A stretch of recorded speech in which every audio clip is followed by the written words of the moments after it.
So আজি আমি পঢ়িম equilibrium of concurrent coplanar forces. So concurrent force কি আছিলে? যোনকেইটা ফ'ৰ্চ এটা পইণ্টত মিট হয় বা এটা পইণ্টৰ পৰা ওলায় সেইটো কনকাৰেণ্ট ফ'ৰ্চ বুলি কয়। আৰু কোপ্লেনাৰ মানে ছেইম প্লেনতে থাকে। সো তেনেকুৱা ছেইম প্লেন আৰু এটা পইণ্টতে লগ হোৱা ফ'ৰ্চৰ কাৰণে এটা ল আছে, এটা থিয়ৰাম আছে, সেইটোক কয় Lami's theorem. Lami's theorem it states if three coplanar forces acting at a point B in equilibrium, then each force is proportional to the sine of the angle between the other two. Mathematically, P by sin alpha is equal to Q by sin beta is equal to R by sin alpha. So, figure তোমালোকে দেখিছা তিনিটা কোপ্লেনাৰ কনকাৰেণ্ট force আছে P, Q, R. কনকাৰেণ্ট কেলে এইটো same পইণ্টৰ পৰা ওলাইছে আৰু কোপ্লেনাৰ ছেইম প্লেনতে আছে। তো কি হয়, যদি এইটো যদি ইকুইলিব্ৰিয়ামত থাকে তিনিটা ফ'ৰ্চ, তেতিয়া কি হ'ব? P by sin alpha. Sin alpha কোনটো হয়? Pৰ opposite এংগলটো। P by sin alpha is equal to Q by sin beta. Beta কোনটো? Qৰ অপজিট এংগলটো। আৰু R by sin gamma. Gamma কোনটো? Rৰ অপজিট এংগলটো। এইকেইটা ইকুৱেল হয়। তো P by sin alpha is equal to Q by sin beta is equal to R by sin gamma হয়। চ' এইটোকে কয় লেমিছ থিয়ৰাম। আৰু এটা কথা নোট কৰিব লাগিব যে Lami's theorem is only applicable for coplanar concurrent forces. Coplanar concurrent ফ'ৰ্চেছৰ কাৰণে লেমিছ থিয়ৰামটো এপ্লিকেবল হয়। তাৰপাছত আহিলে condition of equilibrium of non concurrent coplanar forces. Non concurrent মানে কি? ফ'ৰ্চকেইটা এটা পইণ্টতে মিট নহয়। ফ'ৰ্চকেইটা কি হ'ব? তোমাৰ ছেইম প্লেনত আছে, কিন্তু তাহাঁতি এটা পইণ্টতে মিট নহ'ব। তাৰ কণ্ডিশ্যনছখিনি হৈছে there three equilibrium conditions that can be use for non concurrent non parallel forces system. First, the sum of all the forces in X direction or horizontal direction is 0। তো কি হ'ব? যেটা ফ'ৰ্চ লাগি থাকিব সেই ফ'ৰ্চখিনিৰ যোনটো হৰাইজেণ্টেল কম্পনেণ্ট হ'ব, হৰাইজেণ্টেল কম্পনেণ্টৰ যোনটো ছাম হ'ব সেইটো 0 হ'ব লাগিব। Second, the sum of all the forces in y direction or vertical is 0। তো ছেকেণ্ড কণ্ডিশ্যনটো কি হ'ব? ভাৰ্টিকেল ডাইৰেকশ্যনত যিমান ফ'ৰ্চ লাগি থাকিব সেই গোটেই ফ'ৰ্চবোৰৰ যোনটো ছাম হ'ব, যোনটো এড কৰি যোনটো ভেলু পাম সেই ভেলুটো 0 হ'ব লাগিব। থাৰ্ড হৈছে the sum of the moment at any point O' is 0। তো থাৰ্ড পইণ্টটো কি হ'ব? সেই বডিটোত যিকোনো এটা পইণ্টত যদি আমি ম'মেণ্ট ওলাওঁ, প্ৰতিটো পইণ্টতে ম'মেণ্ট কি হ'ব লাগিব? 0 হ'ব লাগিব। চ' এই তিনিটা কণ্ডিশ্যন যদি ছেটিছফাই কৰে তেতিয়া কি হ'ব? নন কনকাৰেণ্ট কোপ্লেনাৰ ফ'ৰ্চকেইটা আমাৰ ইকুইলিব্ৰিয়ামত থাকিব। তো ফাৰ্ষ্ট কণ্ডিশ্যনটো হৈছে কি? হৰাইজেণ্টেল ফ'ৰ্চ 0 হ'ব লাগিব। ছেকেণ্ড কণ্ডিশ্যন ভাৰ্টিকেল ফ'ৰ্চ 0 হ'ব লাগিব। আৰু থাৰ্ড কণ্ডিশ্যন হৈছে তোমাৰ ম'মেণ্ট 0 হ'ব লাগিব। আমি ইয়াৰ পাছত কিছুমান প্ৰব্লেমছ কৰিম লেমিছ থিয়ৰাম ইউজ কৰি। তো সেইখিনি তোমালোকে মন দি চাবা। তাৰপাছত মই তোমালোকক এটা এছাইনমেণ্ট দিম, সেই এছাইনমেণ্টটো তোমালোকে কৰিবা নিজে। অ'কে, এতিয়া আমি লেমিছ থিয়ৰামৰ কিছুমান প্ৰব্লেম কৰিম। ইয়াত কুৱেশ্যনটো কি দিয়া আছে চোৱা।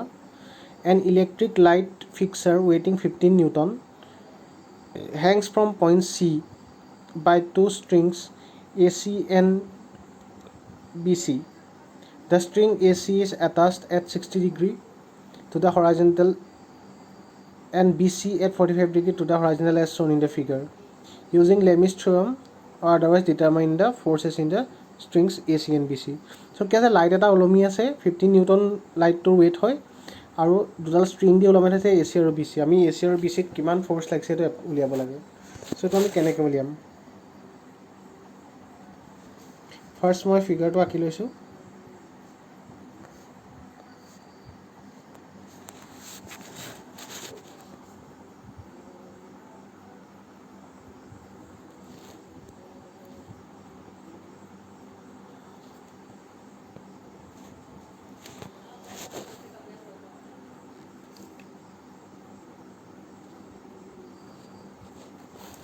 চ' এইটো আমাৰ A পইণ্ট, এইটো হৰাইজেণ্টেলৰ লগত কিমান ডিগ্ৰী বনাইছে তোমাৰ?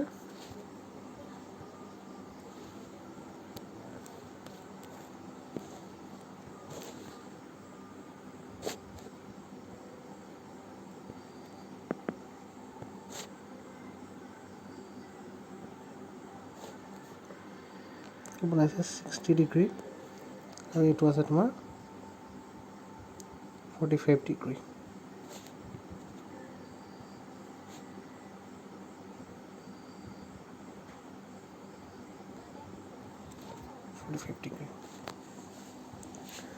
চ' ইয়াত এইটো যদি 60 হয়, এই এংগলটো 60 হ'ব, ভাৰ্টিকেলি অপজিট এংগল, আৰু এই এংগলটো ৰাইট এংগল কাৰণে 90 হ'ব। এইটো 45, এইটো 45 হ'লে কি হ'ব? এই এংগলটো 45 হ'ব, কিয়নো এই এংগলটো 90 ডিগ্ৰী। এইটো 90 হ'লে গোটেইকেইটা 180 হ'ব লাগে, এইটো 45, এইটো 45 হ'ব। তাৰপাছত এই এংগলটো 90 আমি জানোৱেই, ৰাইট এংগল। চ' এই দুটা পাই গ'লোঁ, আৰু এই এংগলটো কিমান হ'ব? 360 মাইনাছ এই গোটেইটো কৰিব লাগিব। চ' ইয়াত দিয়া আছে, এইটো এ পইণ্ট,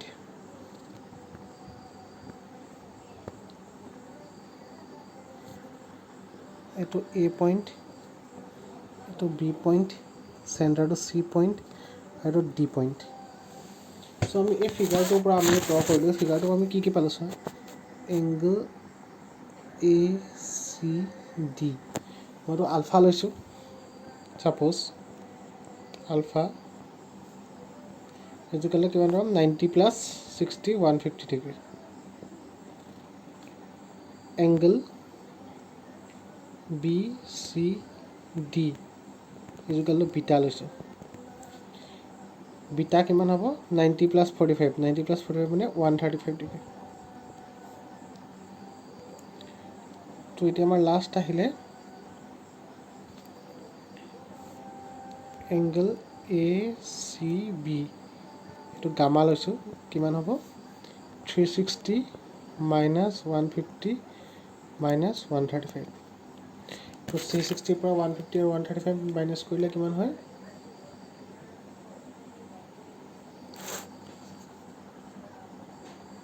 তোমাৰ এইটো around 360,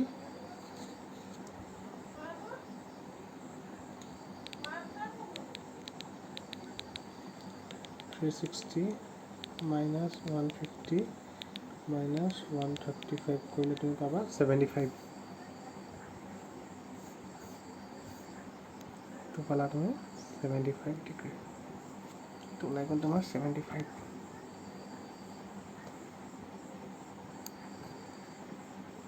তো পাই গ'লা তুমি 75। এতিয়া মই ফৰ্মুলা এপ্লাই কৰি দিম চাওঁ। যোনটো এইফালে ফ'ৰ্চ লাগিছে মই এ বুলি ল'ম, আৰু ডিত কিমান ফ'ৰ্চ লাগিছে এইটো 15 নিউটন, এইটো দিয়া আছে।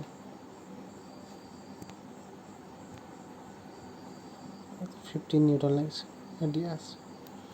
চ' কিমান হ'ব? লেমিছ থ্ৰাম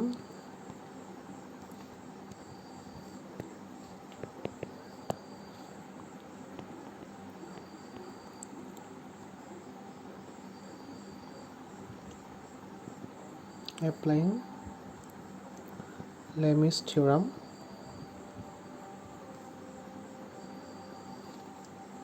ফিফটিন ডিভাইডেড বাই কিমান হ'ব? sin 75 is equal to a divided by sin 135 is equal to b divided by sin 150. এতিয়া এই ইকুৱেশ্যনটো যেতিয়া তোমালোকে ছল্ভ কৰি দিবা, গোটেই আনচাৰকেইটা পাই যাবা। মই এইটো ছল্ভ কৰি দেখাইছোঁ বাৰু।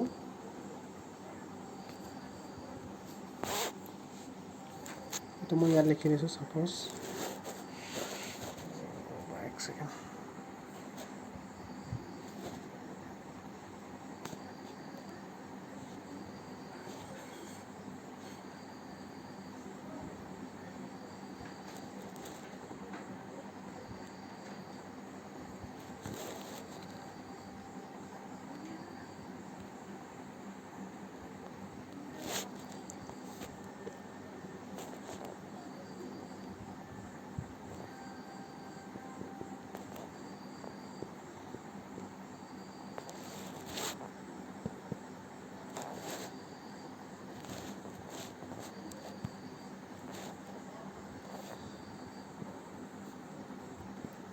ফাইভ বাই sin 75, sin 75 হ'লে কিমান হ'ব?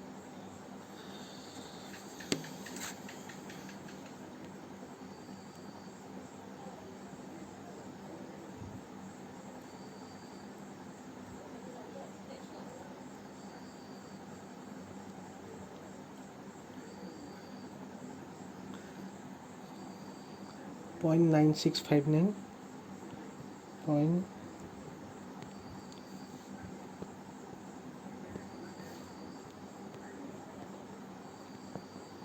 .9659 is equal to a by sin 135 value কিমান? sin 135 মানে sin 45 হ'বগৈ sin 45 হ'লে তোমাৰ হ'ব 1/√2 মানে 0.707 sin 135 মানে 0.707 b by sin 150 ভেলু হ'ব তোমাৰ 0.5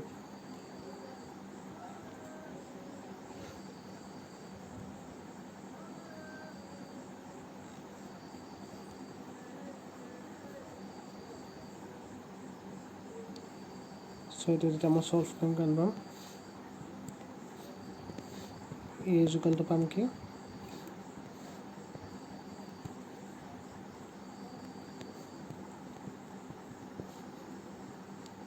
5 into 0.707 divided by 0.9659 তো এইটো কৰিলে মই কিমান পাম 10.98 নিউটন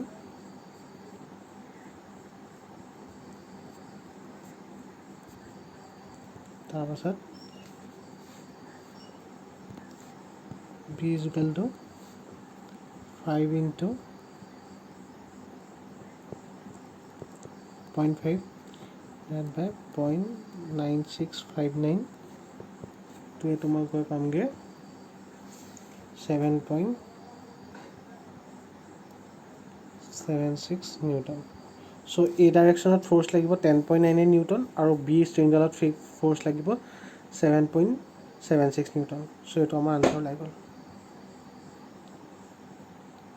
সো এইদৰে আমি লেমিছ থিয়ৰম এপ্লাই কৰি প্ৰব্লেমছ কৰিব পাৰোঁ নেক্সট প্ৰব্লেম কৰিম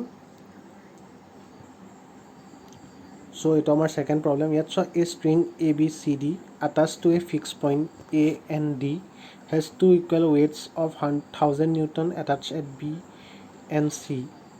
The weight raised with proportion of A, B and C D inclined at angle as shown in the figure. Find the tension on the proportion of AB, BC, CD of the string. If the inclination of portion BC with the vertical is 120 degree. So এই ডায়েগ্ৰামটো দিয়া আছে চোৱা ইয়াত আমি উলিয়াব লাগে যে এই ষ্ট্ৰিং এ বি ডালত কিমান লাগিছে বি চিত কিমান টেনশ্যন হৈছে আৰু চি ডিত কিমান টেনশ্যন হৈছে সো এইটো আমি লিমিট থিয়ৰম এপ্লাই কৰি কৰিম তো কেনেকৈ কৰিম চোৱা আমি ফাৰ্ষ্টতে এই পৰ্শ্যনটোৰ কাৰণে আঁকিম এ বি চি পৰ্শ্যনটো আঁকিম এটা ফিগাৰ তাৰপৰা বি চি ডি পৰ্শ্যনটো এটা ফিগাৰ আঁকিম প্ৰথম আমি এ বি চি পৰ্শ্যনটো আঁকি লওঁ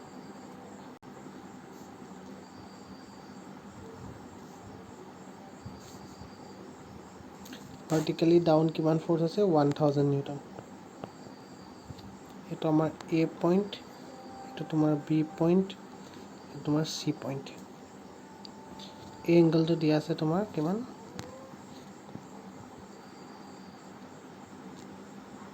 30 এই এংগলটো দিয়া আছে 120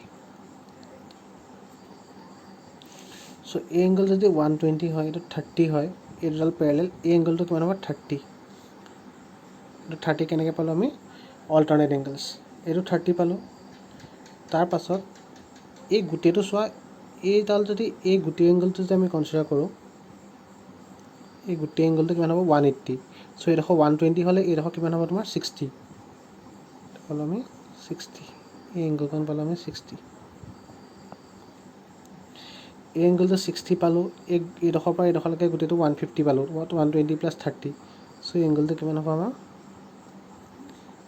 360 পৰা মাইনাছ কৰি দিম সো এইটো যদি মই ডি পইণ্ট বুলি লওঁ সো আমাৰ এইটো কেনেকৈ হ'ব কেলকুলেশ্যনটো চোৱা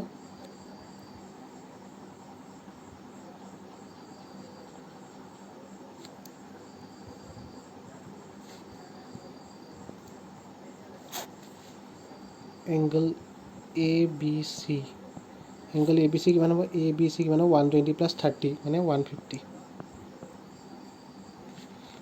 এংগল চি বি ডি 60 আৰু এংগল এ বি ডি হ'ব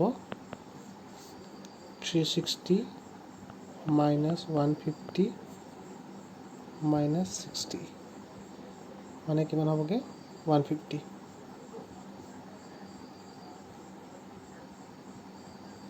150 সো এইটো পাই গ'লোঁ এতিয়া আমি লেমিছ থিয়ৰম এপ্লাই কৰি দিম লেমিছ থিয়ৰমটো আমি কেনেকৈ এপ্লাই কৰিম?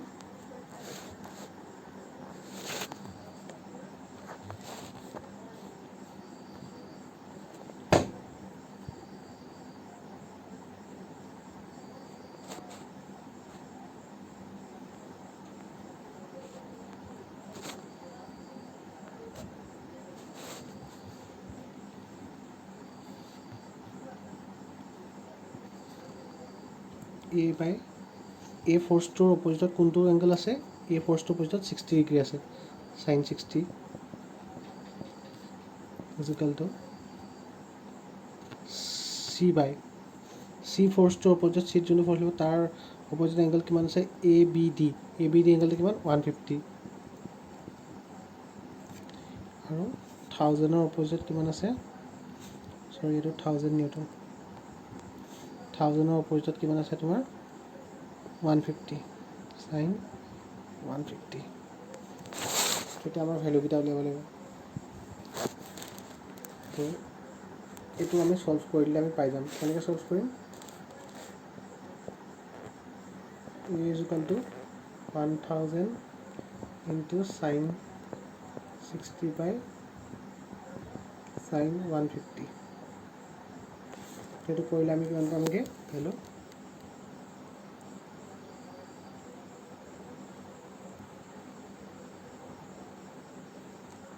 1732 নিউটন পাম। কৰি চাবা তোমালোকে কেলকুলেটৰ মাৰি, 32 নিউটন পাম। তাৰপাছত আমি চিটো কেনেকৈ কিমান পাম? চিটো চোৱা, চি ইজিকেল টু 1000 sin 150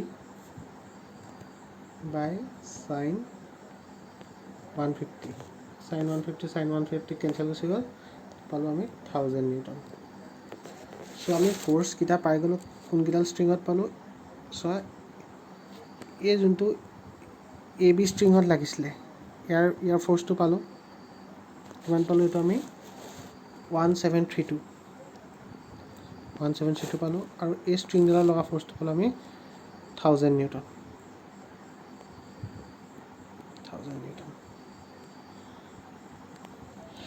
এতিয়া আমি ইটো উলিয়াব লাগে। তাৰ কাৰণে আমি কেনেকৈ কৰিম? এইটো কাৰণে আমি এটা আকৌ বেলেগ ফিগাৰ কৰিম। এইটো কাৰণে ইয়াত বি চি ডি পইণ্টটো কনচিডাৰ কৰিম। 1000 নিউটন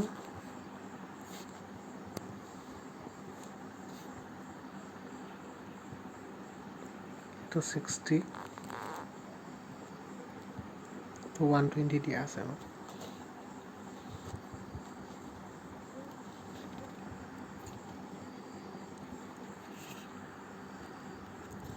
দিয়া আছে। চ' এই এংগল যদি 60 হয়, এইটো এটা ট্ৰাইংগল হ'লে এই এংগলটো হ'ব 30। এংগলটো 30, এইটো 90। চ' গোটেই এংগলটো হ'ল 120। তাৰপাছত এই এংগল যেতিয়া উলিয়াম চোৱা, এই এংগলটো এইটো যদি আমাৰ 120 হয়, এই এংগলটো হ'ব কিমান? 60 হ'লে এইটো 30 হ'ব আৰু এইটো 90।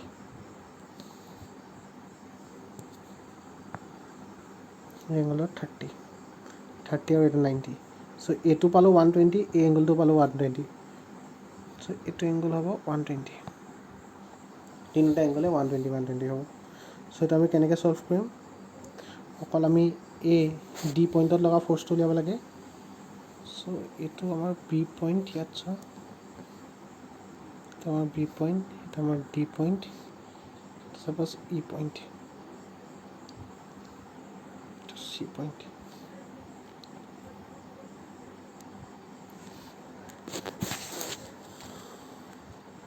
D by sin 120 equal to 1000 by sin 120। sin 120 আনচাৰ কাটি গ'ল, তো ডিত লগা ফ'ৰ্চটো হ'ব 1000 নিউটন। চ' ডি পইণ্টতো কিমান লাগিব আমাৰ? 1000 নিউটন লাগিব। চ' এইটো চাইডো আমাৰ ফ'ৰ্চ লাগিব 1000 নিউটন।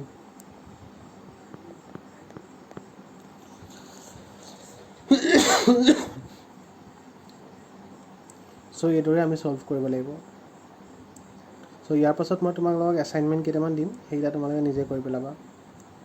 ইয়াত তোমালোকে মই যোনটো ডি বুলি লৈছোঁ তাত তুমি টি এ ডি বুলিও ল'ব পাৰা। নামটো যি টি দিব পাৰা নিজৰ কথা।